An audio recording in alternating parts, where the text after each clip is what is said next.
नमस्कार दोस्तों, स्वागत है आपका अपना ही यूट्यूब चैनल टुडे एग्जाम पर। दोस्तों जैसा कि आज है आपका 14 सितंबर 2023 और आज भी आपका एमटीएस का एग्ज़ाम था और ये आज जो एग्ज़ाम हुई एमटीएस की ये लास्ट शिफ्ट की एग्ज़ाम है। ठीक है भाई, इसके बाद 2023 में कोई भी एमटीएस का एग्ज़ाम नहीं है। तो बाय बाय एमटीएस, अगले साल फिर मिलेंगे, है ना।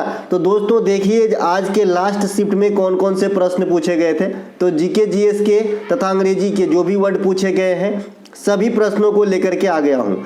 अंतिम शिफ्ट है तो क्या हुआ, फिर भी मैं इंपॉर्टेंट एक्स्ट्रा फैक्ट के साथ ही पढ़ाऊंगा, क्योंकि ये जो है फैक्ट है ना, ये आपको आने वाले एग्जाम में काम आएगी, जैसा कि आज तक काम आते आया है। और इस पूरे एमटीएस में काफ़ी अच्छा समय रहा हमारे लिए और आपके लिए भी, कि हर शिफ्ट में मैंने अच्छा खासा जो है आपको फ़ायदा करके दिया, 20 से तो कम किसी शिफ्ट में नहीं। ठीक है, अब यहाँ पे देखिए जो बच्चे क्वेश्चन दिए उनका बहुत बहुत धन्यवाद। ये 20:02 का जो है आपका स्क्रीनशॉट आपके सामने है। प्रीति नाम है इन बच्चे का, रंजीत उपाध्याय जी, निशा, सोनम माबी और ये बच्चा जिन्होंने नाम नहीं लिखा है पिंकी कुमारी, सुमित पटेल। इस प्रकार के जो भी बच्चे हैं जिन्होंने जो क्वेश्चन दिए उनका बहुत बहुत धन्यवाद। ये निशा है, इन्होंने देखिए क्या लिखे हैं नीचे, थोड़ा सा आप लोगों को बता दूं क्योंकि आने वाले समय में बहुत सारे एग्जाम है और जो बच्चे इसको मिस करेगा शायद बहुत बड़ी भूल कर सकता है। इसीलिए मैं देखिए यहाँ पे क्या लिखा है, ये तो जो भी लिखे हैं सर आपके वजह से काफ़ी अच्छा एग्जाम गया भाई, आपके खुद के वजह से गए, आपने पढ़ा इसके लिए। मैं तो 2 सितंबर को आपसे पीडीएफ परचेज की थी और पढ़ रही थी और आपके एनालिसिस में भी मेरे बहुत अच्छे एग्जाम गए, मैं तो डर रही थी। तो दोस्तों मैं आपको बता दूं कि जो पीडीएफ मैं आपको लिए लॉन्च किया हूँ 57 वाली, मैं नया स्कीम भी लाऊंगा, है ना। नाम बदल देने से है ना चीज़ नहीं बदल जाती मेरे दोस्त, है ना। तो नाम अगर मैं रख दूं कि भाई ये फला एग्जाम के लिए है तब तो आप लोगे, अगर मैं कहूं कि ये सारे एग्जाम के लिए है तो भी आपको एक बार विश्वास करके देख लेना चाहिए। जो हमारी 57 सीरीज है ये आगामी 3 साल तक, है ना, 2 से 3 साल तक आपके एग्जाम में एज इट इज फायदा देगा भाई साहब। हाँ, कुछ करेंट के क्वेश्चन जो हर पीडीएफ में 3 से 4 होते थे, है ना, वो करेंट की क्वेश्चन बदल जाएंगे समय के साथ, लेकिन स्टैटिक्स फॉर्म में कोई भी चेंजेस नहीं आएगा। मैंने बहुत अच्छा जो है कैलकुलेट करके सभी चीजों को बैठाया था। 4 प्रैक्टिस सेट की वीडियो बाकी है, कल से शाम को 7 बजे आपको आके जो है 57 सीरीज क्लोज करना चाहूंगा मैं जल्द से जल्द, ताकि मैं नया सीरीज ला सकूं। बहुत सारे बच्चे एसएससी जीडी के लिए, कुछ तो बिहार पुलिस के लिए डिमांड कर रहे हैं, तो मैं आज एक सर्वे डालूंगा, उसमें सभी एग्जाम की नाम रहेगी। देखते हैं किस एग्जाम में कितने ज्यादा बच्चा जो है इंटरेस्टेड है, क्योंकि बिहार पुलिस भी 1 अक्टूबर को है, काफी नजदीक है। तो अगर ज्यादा बच्चे, मेरे ज्यादा बच्चे नहीं चाहिए कि 20-25 हजार चाहिए, ऐसा नहीं है, 1000 भी बच्चे हो गए जो मन से पढ़ना चाहते हैं उनके लिए मैं लाऊंगा जी। ठीक है, क्योंकि मुझे रिजल्ट चाहिए, मुझे अपनी व्यू नहीं चाहिए। चलिए शुरू करते हैं आज का ये वीडियो, है ना। ये मेरे वतन के लोगों का संगीतकार जो है संगीत किसने दिया था, तो सी रामचंद्रन साहब ने दिया था। ये मेरे वतन के लोगों गीत के लेखक जो है आपके कौन है, कवि प्रदीप है, और जो गाई थी, कौन गाई थी, लता मंगेशकर गाई थी आजादी के बाद, है ना, सबसे पहले पंडित जवाहरलाल नेहरू के समक्ष। इसके अलावा मेरे देश की धरती गीत के गायक जो है ये महेंद्र कपूर साहब है। वंदे मातरम आनंद मठ से लिया गया है, जिनके लेखक बंकिम चंद्र चटर्जी है, बंगाली भाषा की उपन्यास। इसके अलावा जनगण मन ये भारत विधाता शीर्षक से लिया गया है, जो हमारे राष्ट्रीय गान है। इनके लेखक कौन है भाई, रविंद्रनाथ टैगोर साहब है। तो सभी के सभी बात ध्यान रखेंगे। अब देखिए आप, अभी मैंने एक लफ्ज आपसे कहा कि मुझे व्यू नहीं चाहिए, इनडायरेक्टली कर तो मैं भी फायदा के लिए ही रहा हूँ। ठीक है भाई, अगर देखिए अभी जैसे टेलीग्राम ग्रुप में आपने देखा होगा कई सारे बच्चे ज्वाइनिंग लेटर की फोटो भेजे, तो आपने देखा होगा कि जो सब्सक्रिप्शन है वो अचानक से 1,500-2 हजार एक ही दिन में इंक्रीज हो जाता है। तो कहीं ना कहीं फायदा तो है, तो मुझे बड़ा वाला फायदा चाहिए, आपकी सिलेक्शन चाहिए, और उस सिलेक्शन के बेस पे मुझे भी लोग पसंद करें। देखिए लालच हर आदमी के पीछे है, मैं ये नहीं कहता हूं कि मेरे में बिल्कुल लालच नहीं है, काम कर रहा हूं, मेहनत कर रहा हूं, तो कुछ ना कुछ लालच तो है। ठीक है भाई, चलिए पहला एक प्रश्न पूछा गया था 2001 में भारत रत्न से किसे सम्मानित किया गया। तो ये आपका तो आज 10 दिन से यही घूम रहे हैं, तो इसे बताने की जरूरत ही नहीं। लता मंगेशकर और बिस्मिल्लाह खां साहब दोनों को 2001 में भारत रत्न दिया गया था। संगीत के क्षेत्र में अब तक भारत रत्न 1998 में एम सुब्बालक्ष्मी मैडम, कर्नाटक संगीत की महारथी। 1999 पंडित रविशंकर ही इंडिया में पहली बार ग्रैमी अवार्ड 1968 में सितार से संबंधित। 2001 में बिस्मिल्लाह खां शहनाई से संबंधित, बिहार के रहने वाले। 2001 में ही लता मंगेशकर, है ना, संगीत में सभी जानते हैं। पंडित भीमसेन जोशी को 2009 में हिंदुस्तानी शास्त्रीय संगीत के जो है बहुत बड़े धुरंधर, कर्नाटक के रहने वाले, किराना घराना से संबंधित। 2019 में भूपेन हजारिका साहब को भारत रत्न दिया गया था। एक प्रश्न आपसे पूछ लिया था कि नीति निदेशक सिद्धांत के अनुसार 6 से 14 वर्ष तक के बच्चों के लिए शिक्षा की उपलब्धता किस अनुच्छेद में है। मैंने आपको कई सारे चीज रिलेट कर दिया है कि भाई शिक्षा की जो जिक्र है हमारे संविधान के अंदर, ये एक नहीं दो नहीं पूरे 3 जगह है। ये कहां कहां पे है, तो आर्टिकल 21 के ए में है, इसके अलावा आर्टिकल 45 में है और आर्टिकल हमारा 51 के ए के 11 में है। ये 3 जगह हमारी शिक्षा वाली बात करी गई है जो लगभग सेम ही है लेकिन बात अलग अलग है। जैसे आपने भाग 3 में आना है तो आर्टिकल 12 से 35 तक के बीच में हमने फंडामेंटल राइट को रखा है, तो मतलब 21 का ए वाला फंडामेंटल राइट के अंदर है ना। हमने 36 से 51 तक डीपीएसपी को रखा है ना। तो डीपीएसपी में क्या 36 से 51 के बीच में 45 आ गया, तो मतलब 45 वाला डीपीएसपी के अंतर्गत है।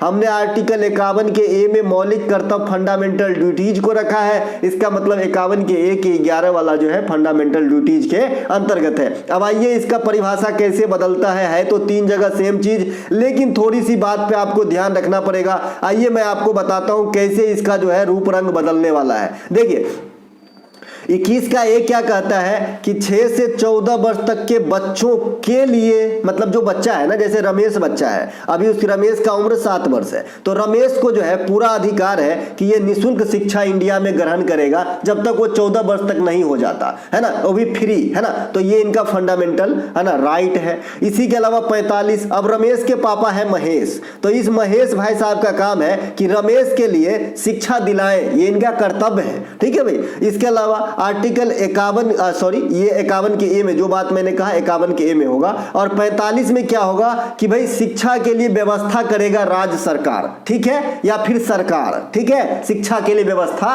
करेगा, है ना। तो ये तीनों बात आपको ध्यान रखना है। जो महेश का काम है वो मौलिक कर्तव्य वाला बात हो जाएगा, ठीक है, कि भाई उनके पेरेंट्स का काम है कि शिक्षा दिलाए भी, ठीक है। तो ये 3 जगह शिक्षा का जिक्र है। आई होप आप समझ गए होंगे। 45 में आपका डीपीएसपी के अंतर्गत है, 3 जगह बात करी गई थी, यह नीचे लिखा गया है। इसके अलावा हम चलते हैं आगे। डीपीएसपी कहां से लिया गया, आयरलैंड के संविधान से लिया गया है। इसे 3 कैटेगरी में बांटा गया है, गांधीवादी, समाजवादी, उदारवादी, है ना। अनुच्छेद 40 ग्राम पंचायत के गठन से संबंधित है। अनुच्छेद 40 के साथ 243 है, ये भी ग्राम पंचायत और नगर पालिका और आपका जो आपका सहकारी समिति है, ये तीनों को डिफाइन करता है। Article 243 because article 243 not an article, it is group of articles, जिसमें मैंने वीडियो भी बना दिया था, है ना। तो ये तीनों चीज को देखता है, ग्राम पंचायत, नगर पालिका और सहकारी समिति। इसके अलावा 44 है सामान्य नागरिक संहिता, एक हमेशा एक्टिव रहता है भारतीय स्टेट गोवा में। 43 का बी है सहकारी समिति, है ना। अनुच्छेद 47 है जो कमजोर वर्ग है, जो SC ST है, जो महिला है, उनके प्रति जो है सम्मान रक्षा देना।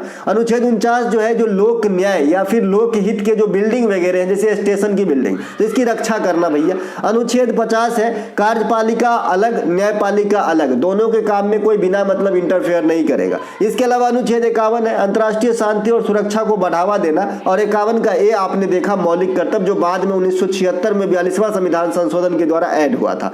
भारत में सबसे ज्यादा वर्षा कहां पर ही होती है, कुछ मानसून में होती है, तो ये आपका दक्षिण पश्चिम मानसून में होती है, ये तो बच्चे से पढ़ते आ रहे हैं। भारत में अधिकांश वर्षा दक्षिण पश्चिम मानसून में होती है। दक्षिण पश्चिम मानसून सबसे पहले जून के प्रथम सप्ताह में कहां आती है, केरल में दस्तक देती है ना। इसीलिए आपको पूछता है कि भाई मानसून का आगमन भारत के किस स्टेट से होता है, तो केरला बताते हैं। इसके अलावा भारत में लौटते हुए मानसून में वर्षा जो है साउथ के कुछ पार्ट में होते हैं और आपका पंजाब हरियाणा में भी होते हैं, तो पश्चिमी विक्षोभ भी इसका एक कारण बनता है। पश्चिमी विक्षोभ का ओरिजिन कहाँ होता है, भूमध्य सागर होता है। भारत में सबसे अधिक वर्षा कहाँ होती है, मेघालय में होता है, और मेघालय में जो स्पेशली मासीन राम जगह है, ये भारत ही नहीं ये वर्ल्ड में सबसे अधिक वर्षा कराने वाला स्थान है। इसके अलावा वर्षा का अधिकांश स्रोत किस सागर से आती है भैया, अरब सागर से। कितने प्रतिशत, 60%। 40% कहां से आती है, बंगाल की खाड़ी से। अच्छा, वर्षा समान वर्षा वाला मिलाने वाली जो रेखा होती है उसे क्या कहते हैं, मानचित्र पे आप कहोगे जी आइसोहाइट्स कहते हैं। क्या कहते हैं, आइसोहाइट्स कहते हैं। ये बताना इसलिए उचित समझा क्योंकि हाइट्स का मतलब आप लोग समझ जाते होंगे कि भाई इंग्लिश में तो ऐसे लिखा जाएगा, तो हाइट्स मतलब होती है ऊंचाई, तो सम ऊंचाई वाले रेखा को न मिलाना, सम ऊंचाई वाले रेखा को मिलाने वाली जो लाइन होती है उसे आइसोहाइप्स कहा जाता है। यहाँ पे डिफरेंस है, आइसोहाइप्स सम ऊंचाई वाला रेखा और आइसोहाइट्स सम वर्षा वाला रेखा को कहा जाता है। एक प्रश्न आपसे एग्जामिनर करता है कि वायुमंडल में जो 5 लेयर है उसमें वर्षा वगैरह किस लेयर में होती है, तो सबसे निचला लेयर जिसे हम क्षोभ मंडल कहते हैं। क्या कहते हैं भाई? क्षोभ मंडल कहते हैं। इसी में सभी प्रकार के मौसमी घटना होती है, वर्षा, तरित धाजा, मेघ का गरजना, बादल का चमकना। ये बादल चमकता नहीं, चूंकि बिजली चमकती है, तो ये सभी के सभी आपके निचली लेयर यानी क्षोभ मंडल में होती है। अगला प्रश्न पूछा गया कि पर्सनल इनकम और डिस्पोजेबल इनकम में क्या अंतर है। भैया साहब, मैंने आपको बता दिया, आज आपकी नौकरी लग गई CHSL में, आपकी सैलरी आ गई 50,000, लेकिन अगर आपने 12 महीना इकट्ठा करना है एक वित्तीय ईयर्स में, आपका 6 लाख हो जाएगा। 6 लाख हो जाएगा, आपको जो है इनकम टैक्स देना पड़ेगा, क्योंकि इनकम टैक्स स्लैब इंडिया में अब 2 प्रकार के हैं। एक तो 5 लाख तक में 0 है, और एक आपका दूसरी स्लैब है ना, जिसमें थोड़ा सा भी पैसा बढ़ जाता है ना तो पुरानका से ज्यादा महंगा हो जाता है। तो हम लोग पुराने वाले स्लैब को ही चुने हैं, ठीक है भाई। तो ये जो है, जैसे ही आपने टैक्स लगेगा, आपको टैक्स लगेगा, तो जो टैक्स आएगा, मान लीजिए आपने 10,000 रुपया टैक्स चुकाया इस 6 लाख पे रुपया, तो ये 5,90,000 जो है ये आपकी अपनी रकम है। ये चाहो तो आप नदी में फेंक दो, चाहे तो दान दे दो, चाहे तो आप खाना खा लो, कुछ भी कर लो, घर खरीद लो, कोई नहीं पूछने वाला है, क्योंकि आपने टैक्स फ्री कर दिया इसे। तो ये हो गई जी डिस्पोजेबल इनकम, और ये हो गई जी पर्सनल इनकम, है ना। पर्सनल इनकम खुद के द्वारा अर्जित आय को पर्सनल इनकम भी कहते हैं।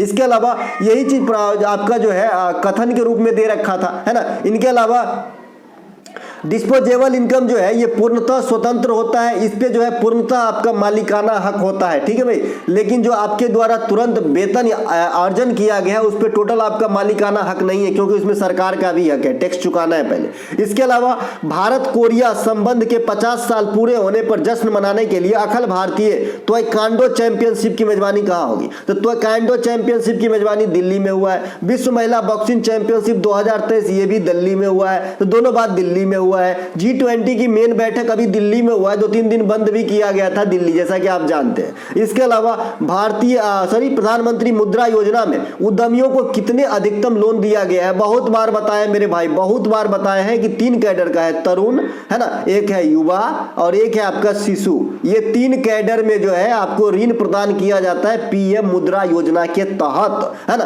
तो सबसे अधिक लोन जो है 5 से 10 लाख रुपया तक की लोन आपको मिलेगा तरुण योजना में। अगर आप 50,000 से 5 लाख रुपए तक की लोन का इनकम है ना, सॉरी 50,000 से 5 लाख, एगो जीरो काट दीजिए मेरे भाई, एगो जीरो काट दीजिएगा, ठीक है। 50,000 से 5 लाख रुपए तक का जो अगर आपको रिक्वायर्ड है तो आपको युवा वाला स्कीम से उठाना पड़ेगा, और 50,000 रुपया तक की आपको रिक्वायर्ड है तो आप शिशु वाले स्कीम से उठा सकते हैं। देखिए स्कीम एक है PM मुद्रा योजना, इसमें कैटेगराइज किया गया है कि आपको कितनी रकम की जरूरत है, किस हिसाब से मिलेगा। अब ऐसा नहीं है कि हम जाएंगे हमको 50 करोड़ चाहिए भाई लोन तो दे देगा, भाई लोन देने के लिए क्राइटेरिया होती है, जो फॉलो करेगा तब ये मिलेगा। लेकिन इसके अंदर 3 प्रकार के टैप किए गए हैं, ये बताने की कोशिश कर रहा हूं मैं, ठीक है। तो 10 लाख रुपया मैक्सिमम पूछा गया था। इसके अलावा एक्सटेंड का सिनोनिम्स आया है। अब एक्सटेंड है ना, एक्सटेंड, एक प्रेटेंड भी आया था, आज ही आया था शायद, प्रेटेंड है ना। प्रेटेंड मतलब होता है दिखावा करना, प्रेटेंड मतलब होता है दिखावा करना। एक्सटेंड मतलब विस्तार भी होगा, एक्सपेंड भी होता है, एक्सपेंड मतलब भी विस्तार होता है, एक्सटेंड मतलब भी विस्तार होता है, लंबित मतलब दूर ढकेलना, इस प्रकार के। जैसे कोई डेट होता है ना, उसके डेट को जो एक्सटेंड कर देते हैं, बढ़ा देते हैं, इस प्रकार से भैया, ठीक है। इसके अलावा एक वाइडेन भी होता है, वाइडेन मतलब भी चौड़ा करना होता है। एक मिनट होता है, जैसे टाइम वाला मिनट होता है ना, वैसे मिनट होता है, मिनट मतलब सूक्ष्म करना होता है। ये भी काफी बार आपके एग्जाम में पूछे जाते हैं, मिनट। इसके अलावा नीति आयोग 2021 के अनुसार 1% से भी कम गरीबी किस राज्य की है ना। तो अब इसमें ऐसा राज्य होगा जो अपने आप में अमीर होता होगा, जैसे महाराष्ट्र होता होगा, केरला होता होगा, गुजरात होता होगा, तमिलनाडु होता होगा। आप लोग बताएंगे कि इसमें कौन से राज्य ऑप्शन में दिए गए थे। सबसे गरीब की बात करेंगे तो बिहार होगा, फिर बिहार के बाद आपका जो है झारखंड होगा, झारखंड के बाद जो है आपका मेघालय होगा, 4 नंबर पे उत्तर प्रदेश होगा, 5 नंबर पे मध्य प्रदेश होगा। इस प्रकार से जो है नीचे से है ना। MPI में, MPI मतलब मल्टी डायमेंशनल पॉवर्टी इंडेक्स, इस प्रकार से। इसके अलावा नीरज चोपड़ा ने कौन सा पदक ज्यूरिख डायमंड लीग 2023 में जीता। भैया सिल्वर से संतोष करना पड़ा था नीरज चोपड़ा को, है ना। ज्यूरिख डायमंड लीग 2023 जो है, अच्छा ये ज्यूरिख कहाँ है, आप लोग मुझे कॉमेंट कीजिएगा। मैंने आपको बता रखा है कि फीफा फीफा का मुख्यालय जो है ज्यूरिख में है। जो फीफा की स्थापना 1904 में हुआ था, इसकी मुख्यालय ज्यूरिख में है। तो ये ज्यूरिख किस देश में है? मुझे तो लग रहा है भाई ये मंगोलिया में है। आप लोग मुझे कमेंट कीजिएगा किस देश में है, ठीक है। तो ये 2023 में नीरज चोपड़ा 85.71 मीटर दूर भाला फेंक के जो है अपने नाम सिल्वर कर लिया था। विश्व एथलेटिक्स चैंपियनशिप 2023 जो हंगरी के बुडापेस्ट में हुआ है, अब भी हुआ है भाई साहब, अब भी ठीक करके देता हूं, है ना। तो ये जो है आपका 88.17 मीटर भाला फेंक के जो है भारत के लिए गोल्ड जीते हैं। इसके अलावा जो पिछला आपका विश्व एथलेटिक्स चैंपियनशिप हुआ था 2022 वाला, ये अमेरिका के ओरेगन में हुआ था। यहां भी नीरज चोपड़ा ने रजत जीत के भारत में डंका बजा दिया था। इसके अलावा ओलंपिक 2020 जो टोक्यो के अंदर हुआ था, वहां पे नीरज चोपड़ा ने एकमात्र गोल्ड जीतकर भारत की कीर्तिमान को और भी बढ़ा दिया था। इसके अलावा मुस्लिम लीग की स्थापना 1906 में कहां हुई थी, ये आपसे पूछा है। भैया मुस्लिम लीग की स्थापना ढाका के अंदर हुआ था। कहां पे? ढाका के अंदर। अब ढाका कहां पे है? तो ढाका कहां पे भाई? बांग्लादेश के अंदर। कहां पे है? बांग्लादेश की राजधानी है ढाका, ठीक है भाई। बांग्लादेश का उदय कब हुआ, ये भी एग्जाम में आता है। तो 16 दिसंबर 1971 को हुआ था, ठीक है भाई, क्योंकि ये पहले पाकिस्तान का पार्ट था और बांग्लादेश से तब से हमारी रिलेशन मधुर है, क्योंकि अलग होने में कहीं ना कहीं हम भी सपोर्ट किए थे। इसके अलावा मुस्लिम लीग की स्थापना जो है ये आगा खां और सलीमुल्लाह खां के प्रयास से हुआ था। 1905 में बंगाल विभाजन। अब देखिए 1905 से 1910 तक की कहानी देखिए, ऐसे आप लिंक करके कोई भी चीज याद रख सकते हैं, अच्छा रहता है, ठीक है भाई। मुस्लिम लीग की स्थापना कब हुआ? 1906 में। 1905 में बंगाल विभाजन करजन के समय। 1906 में 1907 अब 7 आएगा क्योंकि 5-6 हो गया। तो 1907 में जो है ये सूरत के जो विभाजन हुए, गरम दल नरम दल में बट गए कांग्रेस। 1908 में क्या हुआ था? खुदीराम बोस साहब को सबसे कम उम्र में फांसी दिया गया था। तो ये बात भी ध्यान रखेंगे मुजफ्फरपुर वाले केस में। 1909 में मोर्ले मिंटो सुधार हुआ था। तो ये बात भी आपको ध्यान रखना है। इसके अलावा truth love and a little malice पुस्तक के लेखक कौन है भाई? खुशवंत सिंह की एक कथा है भाई। ये train to Pakistan, Pakistan mail, Karma, the company of women, ये सभी के सभी खुशवंत सिंह की किताब है। ये बात ध्यान रखेंगे। प्लेइंग इट माय बे पुस्तक भी पूछा गया था। आज 3 किताब पूछे गए हैं। तो ये सचिन तेंदुलकर की पुस्तक है playing it my way. A century is not enough, ये सौरव गांगुली की पुस्तक है। 281 एंड बियॉन्ड, बीवीएस लक्ष्मण की पुस्तक है। The test of my life, Yuvraj Singh की पुस्तक है। तो ये सभी पुस्तकों को जरूर ध्यान रखें। आपने पुस्तक पे पूरा जो है आपको दे दिया हूं, पीडीएफ भी और प्रैक्टिस सेट की वीडियो भी आप देख लिए होंगे। उसके बाहर कोई भी क्वेश्चन नहीं आती है। Poverty and on British rule of India, इनके लेखक दादा भाई नौरोजी। आज 3 पुस्तक पूछे, मैं playing it my way, poverty un British rule of India और ट्रूथ लव एंड मैलिस। इसके अलावा देश के लिए राष्ट्रीय आय का अनुमान सबसे पहले दादा भाई नौरोजी ने लगाया था। दादा भाई नौरोजी को भारत का वयोवृद्ध पुरुष कहा जाता है, मतलब ग्रेट ओल्ड मैन, सबसे बुजुर्ग आदमी। धन का अपवहन सिद्धांत जो है डॉक्ट्रिन ऑफ लैप्स, ये दादा भाई नौरोजी ने ही दिया था। ब्रिटिश संसद में सिलेक्ट होने वाले प्रथम भारतीय दादा भाई नौरोजी ही थे। स्वराज शब्द का प्रथम बार प्रयोग करने वाला दादा भाई नौरोजी ही थे, जिन्होंने कोलकाता अधिवेशन 1906 में स्वराज शब्द का प्रयोग मात्र किया। और 1929 में पंडित जवाहरलाल नेहरू के द्वारा जो लाहौर में अधिवेशन की अध्यक्षता संभाले गए थे, तो उस अधिवेशन में पूर्ण स्वराज की मांग किया हमने। इसी कारण 26 जनवरी 1930 को हमने जो इस पूर्ण स्वराज की मांग का डेडलाइन था, उस दिन हमने झंडा फहरा के अग्रिम स्वतंत्रता दिवस सुनिश्चित किया। और जब हम स्वतंत्र हो गए तो संविधान निर्माण होने के बावजूद भी हम 26 जनवरी 1950 तक इंतजार करें और तब संविधान को हमने लागू करा के भारत को गणतंत्र बनाया भाई साहब, ठीक है भाई। इसके अलावा विटामिन ए B1 का जो है कमी से कौन सी रोग होती है? आज दिन में भी पूछा था, लपेटन सिंह है कहा है ना, फिर दिन में भी पूछा, शाम को भी पूछा, चाहते क्यों है भाई, है ना। तो ये आपका बेरी बेरी होता है। विटामिन ए के कमी से आंख की रोग होती है। आंख की रोग मैंने बता दिया था पहले वाले शिफ्ट में, आपका ग्लूकोमा, ट्रिकोमा, मोतियाबिंद, रतौंधी, जीरोफ्थल्मिया, है ना। इसके अलावा विटामिन सी के कमी से स्कर्वी रोग होती है, मसूरों से खून आती है, त्वचा संबंधित बीमारी हो सकती है, बाल का पकना हो सकता है ना। ये सब विटामिन सी के कमी से होता है। चेहरा पे ग्लो कम हो जाता है। आजकल आपने देखा होगा होगा? गार्नियर विटामिन सी सीरम एक बूंद लगाइए और चमकते रहिए, कुछ होने होता है ना। इसके अलावा विटामिन डी की कमी से हड्डी का रोग होता है, रिकेट्स होता है, ऑस्टियोमलेशिया होता है। ऑस्टियो शब्द जो है अपने आप में है ना किससे संबंधित है भाई? हड्डियों से संबंधित है, इसीलिए हड्डियों के अध्ययन को ऑस्टियोलॉजी कहा जाता है। विटामिन ई के कमी से जनन क्षमता में कमी होती है, जो बांझपन वगैरह होते हैं, प्रजनन क्षमता में कमी होती है, विटामिन ई के कमी से होती है। विटामिन ई भी कहीं ना कहीं त्वचा को अच्छे रखने में मददगार होते हैं। विटामिन ई के कमी से ब्लड क्लॉट नहीं होता है, जिसमें ब्लड क्लॉट नहीं होगा तो सारा ब्लड बह जाएगा। दिस इज हीमोफीलिया, हीमोफीलिया का लक्षण होता है। अगर एक आपसे पूछा गया है होली जो है हिंदू कैलेंडर के अनुसार किस महीने में मनाई जाती है? आज ही हमने फर्स्ट शिफ्ट में बताया था कि ये भी पूछा जाता है एग्जाम में, है ना कहीं कान लगा के सुनते रहते हैं, तो ये आपका फागुन हो जाएगा। अच्छा आज नहीं कल बताया था जब आपसे जन्माष्टमी पूछा था कि भाई किस महीने में होती है, ठीक है, तो ये फागुन में होती है होली, है ना। मकर संक्रांति आपसे पूछी जाती है हिंदू किस महीने में होती है? तो पौष महीने में होती है। कृष्णाष्टमी जो है ये भाद्रपद में अभी 5-10 दिन पहले मनाया हम लोगों ने। दुर्गा पूजा आपका आश्विन का त्योहार है ना। छठ पूजा और दिवाली जो है ये आपका कार्तिक का त्योहार है ना, कार्तिक का, तो ये ध्यान रखेंगे। इसके अलावा जंगली गधा और ऊंट किस प्रकार के वन में पाए जाते हैं? मेरे भाई आप मुझे बताइए, ये जो ऊंट है, जो गांव घर में आपका ऊंट लेके आता है, ऊंट वाला इस प्रकार से ऊंट होता है दादा, है ना, इस प्रकार से लंबे लंबे टांग होते हैं, ऐसे पूंछ रहते हैं इनके और ऐसे बड़ा सा मुंडी रहता है, ठीक है, ये हमारा ऊंट है जी, है ना, ऊंट समझ लीजिए इनको, है ना, ये हमारा ऊंट है, ठीक है। तो ये जो गांव घर में लेके आते हैं ऊंट वाले, ठीक है, ऊंट वाले लेके आते हैं, तो ये जो है ऊंट, ये कि क्या इसका मतलब प्रिय भोजन क्या है बताइए? तो प्रिय भोजन ये क्या करेगा? अच्छा अच्छा पत्ता वाला छोड़ देगा, लेकिन जहां भी कटीली पौधा दिखेगा, इनको बबूल वगैरह दिख जाए ना, तो भाई साहब बड़े चाव से खाते हैं, है ना, क्योंकि इसके मुंह में बनावट भी प्रभु ने इसी प्रकार से बनाया है कि कांटा इसको चुभता नहीं है, ठीक है भाई, है ना। अंदर भी स्पंजी बनाया है और खांचा बनाया है, उस खांचे में जाके आपका कांटा बैठ जाता है और आराम से ये खा पाता है, ठीक है। तो ये कटीली वाली पौधे आपको कहां पे होंगे? तो मरुस्थलीय वन में होंगे। इसीलिए ऊंट और जंगली गधा अगर मरुस्थलीय वन ऑप्शन में है तो आंसर है, ठीक है भाई। अगर ऑप्शन में कोई नेशनल पार्क का नाम दिया है तो फिर कच्छ के रण में आंसर हो जाएगा, ठीक है। तो यहां पे मरुस्थलीय वन के साथ जाएंगे।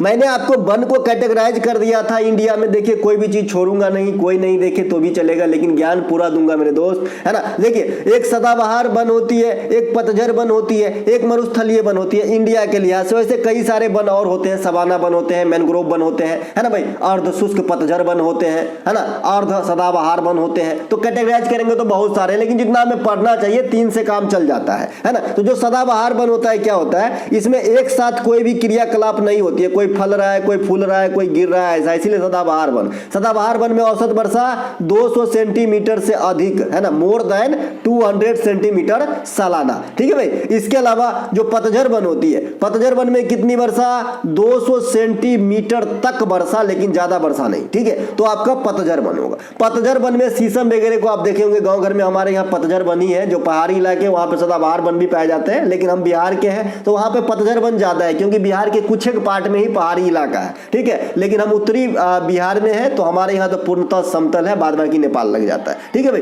तो ये जो है हमारा यहाँ पे शीशम वगैरह पाई जाती है, 200 सेंटीमीटर वर्षा होगी। इस पतझड़ी वन में क्या होता है कि जितने भी पौधे महाशय होते हैं आपके, सभी एक के साथ क्रियाकलाप स्टार्ट, सब पूछता है तुम पत्ता गिराओगे कल, तो बोलेगा हाँ, तो हम भी गिरा देंगे, तो सब एक के साथ पत्ता गिराता है, एक के साथ आता है, ठीक है, इसीलिए पतझड़ी वन है। तो कुछ बीच में जो है सुना सुना लगता है जब इसका पत्ता गिर जाता है। एक आपका मरुस्थलीय वन होता है, उसमें 50 सेंटीमीटर से भी कम वर्षा होती है सालाना, इसीलिए कटीला पौधा, पानी नहीं मिलेगा तो पौधा कहां से चौड़ा होगा? पौधा कहता है इतने पानी में संतोष कर लो, तो छोटे छोटे पत्ता होके रह जाता है, जैसे बबूल, नीम, खैर, खिजरी, है ना, ये सब आपको कहां मिलेगा? ये सब जो है कटीली झाड़ी टाइप के कहां पर मिलेंगे आपको, है ना, मरुस्थलीय वन में मिलेंगे, वहीं पे आपके जंगली गधा और ऊंट भी मिलेंगे। वैसे इंडिया में जंगली गधा के लिए जो फेमस है ये आपका कच्छ का रण है, ठीक है, कच्छ के रण गुजरात जो है, यहाँ पे, है ना, जंगली गधा संरक्षण केंद्र भी है। इसके अलावा संरक्षण केंद्र नहीं, मतलब बहुत ज्यादा मात्रा में पाए जाते हैं। संरक्षण केंद्र, डुगंग संरक्षण केंद्र वाली बात मैं कहना चाह रहा हूं, तो ये आपका ये जो तमिलनाडु है, मन्नार की खाड़ी में, ठीक है। इसके अलावा गुरु केलुचरण महापात्रा अवार्ड 2022 से किस क्षेत्र में दिया जाता है? तो ओडिसी में भाई दिया गया है। गुरु केलुचरण महापात्रा अवार्ड 2022 के लिए निरंजन रावत और गुरु राम हरिदास को ओडिसी नृत्य के लिए दिया गया है। वहीं पर गुरु केलुचरण महापात्रा युवा प्रतिभा सम्मान गीतांजलि आचार्य, याद रखिए इनको, गीतांजलि आचार्य ये आपका चर्चा का केंद्र बना है। और अगर मैं सही हूं तो आने वाले एग्जाम सीजीएल मेंस में इसको आप पाएंगे, ठीक है, सीजीएल मेंस में इसको पाएंगे मेरे दोस्त। गीतांजलि आचार्य या फिर निरंजन रावत या फिर गुरु राम हरिदास, ये तीनों के तीनों ओडिसी से संबंधित है। इन तीनों को आज अपने गुरु केलुचरण महापात्रा, सुजाता महापात्रा, सोनल मानसिंह, संयुक्ता पनिगिरी, इंद्रानी रहमान, है ना, इसमें जो है इन तीनों को भी आज जोड़ लीजिएगा। निरंजन रावत, गुरु हरिदास और एक आपका कहा गई गीतांजलि आचार्य, है ना, ये भी भाई ओडिसी से संबंधित है। इसके अलावा गुरु केलुचरण महापात्रा सृजन नामक संस्था की स्थापना किया था, जो स्कूल है, स्कूल जो भी खोले गए डांस पे जरूर ध्यान रखिए, दर्पण academy, Yamini school of dance, इसके अलावा सृजन,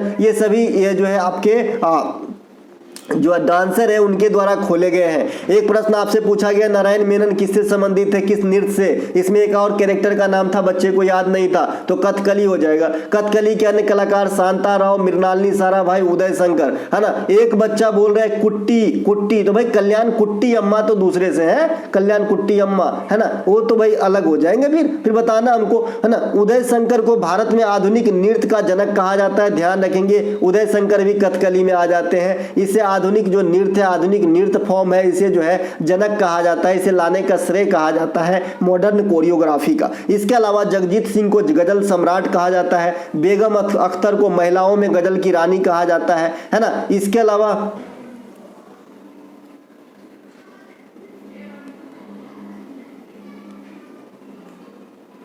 हाँ, मैं क्या लिख दिया हूँ, कितना लेट हो गया आज, कोई बात नहीं चलिए, इसके अलावा मैं बात कर रहा था कहीं और, ये लिख गया, निम्नलिखित में से कौन सा संवैधानिक निकाय नहीं है? नीति आयोग आपके ऑप्शन में थे, है ना, कई दफा बताए आए हैं। संवैधानिक निकाय क्या होती है, असंवैधानिक निकाय क्या होती है, गैर संवैधानिक निकाय क्या होती है, सलाहकारी संस्था क्या होती है ना। तो भाई जिसकी जिक्र संविधान में है, सिंपल सी बात तो ये है, वो संवैधानिक निकाय है। जिसकी जिक्र नहीं है, ये संवैधानिक निकाय के अलावा कुछ और हो सकते हैं, ठीक है। जैसे चुनाव आयोग, यूपीएससी, ये सभी के सभी संवैधानिक निकाय है, क्योंकि चुनाव आयोग की भी जिक्र है, यूपीएससी की भी जिक्र है। नीति आयोग गैर संवैधानिक निकाय है, इससे पहले योजना आयोग था, वो भी गैर संवैधानिक निकाय है। इससे पहले आप लोगों के लिए वही फिर से मैं बताऊंगा, क्योंकि मैं नहीं चाहता कि आप 25 रुपए के चलते जो है ना, अब मैं ईमानदारी से बताऊं कि मैंने जितने भी बच्चे को पीडीएफ बेचा, है ना, उसमें से कितने ऐसे बच्चे हैं जिसको मैं ऐसे ही पीडीएफ दे दिया। मैंने ये भी बता रखा था भाई, जो वास्तव में समर्थ नहीं है या फिर डिजेबल्ड है ना, उनके लिए फ्री है, ठीक है। तो भाई 25 रुपये जो है ये क्या चीज है बताइए आप, है ना। 25 रुपये में मैं आपको इतनी सारी मटेरियल दे दूंगा जो आपको एग्जाम में जी, है ना, 25,000 में बताया था ना कि 25,000 में कन्वर्ट करना। आज जो बच्चे 20+ सही कर लिए, हमारे ख्याल से 2.5 लाख का काम कर लिए भाई। अगर एग्जाम पास हो गए तो 2.5 क्या, ये 5 लाख भी हो जाएंगे, ठीक है। तो 25 रुपया मत देखिए। आप लोगों को अगर ये पीडीएफ बाय करने में इच्छुक है, नीचे डिस्क्रिप्शन में लिंक दिया गया है। अगर आप बाय करते हैं 25 रुपया के अंदर, हमारे 57 क्लासेस की नोट मिलेगी, है ना, जो प्लेलिस्ट के साथ आप देख सकते हैं, पेड पीडीएफ प्लेलिस्ट के नाम से। उसके पहले वीडियो देखें, अच्छा लगे तभी लो, है ना। इसके अलावा 10 से अधिक आपको टॉपिक वाइज पीडीएफ मिलेगी, स्टैटिक्स, जीके, जीएस की। सीजीएल में आए हुए सारे करंट अफेयर, 156 करंट अफेयर की एक्स्ट्रा फैक्ट के साथ आपको एक पीडीएफ मिल जाएगा। इसके अलावा जो सीजीएल का एग्जाम हुआ था प्रे, सीएचएसएल का एग्जाम हुआ था प्रे, और एमटीएस का जो अभी आज खत्म हुआ है, इन सभी जो है आपको मात्र 25 रुपए मिलेंगे भाई साहब। इसके अलावा इंडिया गेट कहाँ स्थित है बोल रहा है, तो दिल्ली में भाई। इंडिया गेट की निर्माण 1921 में हुआ था। इसका डिजाइन कौन किया था, याद रखिएगा, एडविन लुटियंस, है ना। इसके अलावा गेटवे ऑफ इंडिया मुंबई में 1911 में नींव रखी गई थी। गेटवे ऑफ इंडिया से आपको ये नहीं पूछा जाता है कि क्या कब बनी थी, आपसे पूछा जाता है इसके वास्तुकार कौन है, तो जॉर्ज बीटेट, है ना, जॉर्ज बीटेट। ये कई दफा पूछे गए हैं। और किसके सम्मान में, तो आपको पता है ना कि दिल्ली दरबार का आयोजन हुआ था, है ना, और उसी में जो है आपका बंगाल विभाजन निरस्त किया गया था, और उसी साल जो है कलकत्ता से दिल्ली राजधानी स्थानांतरित होगी। ये सभी के सभी तीनों बात एक ही साल हुआ था, मतलब जॉर्ज पंचम और क्वीन मेरी जो है भारत आई थी। इसके अलावा देखिए एक प्रश्न यहाँ पे लिखा है कि 200 मीटर और 400 मीटर के दौड़ में किसने गोल्ड जीता। अब कौन सी खेल है मेरे भाई, ये कंफर्म नहीं है, इसीलिए इसका आंसर देने में मैं असमर्थ हूँ। इसके अलावा आइसिंग ऑन द केक पूछा गया है, सोने पे सुहागा सेकेंड शिफ्ट में पूछा गया था। एग्रेसिव का स्पेलिंग मिस्टेक पूछा गया है, जैसा लिखा है एग्रेसिव सही लिखा है। एग्रेसिव मतलब होता है लड़ाका, कॉम्बैट टाइप का इंसान, है ना। इसके अलावा अमलाहन बोरगाहन में कौन से कप में पदक जीते। अब कौन से कप में, ये भी क्वेश्चन जो है क्लियर नहीं, तो 2 क्वेश्चन क्लियर नहीं है, बाद बाकी सभी क्वेश्चन प्राप्त कर लिए गए थे। तो सभी बच्चों को धन्यवाद जिन्होंने एमटीएस में मेरा साथ निभाया, है ना। मुझ पे विश्वास करके मेरी वीडियो देखी, अपनी टाइम दी, अब पीडीएफ लिया, 25 रुपया खर्च करके आपने पढ़ा। हालांकि इसका फायदा आपको खुद ही पता होगा, लेकिन आपने भी मेरा साथ दिया, इसके लिए बहुत बहुत धन्यवाद। कल 7 बजे हम अपने प्रैक्टिस सेट वाली वीडियो के साथ मिलेंगे और जल्द से जल्द मैं 57 सीरीज खत्म करके नया सीरीज लाऊंगा। जय हिंद दोस्तों, सभी को गुड नाइट।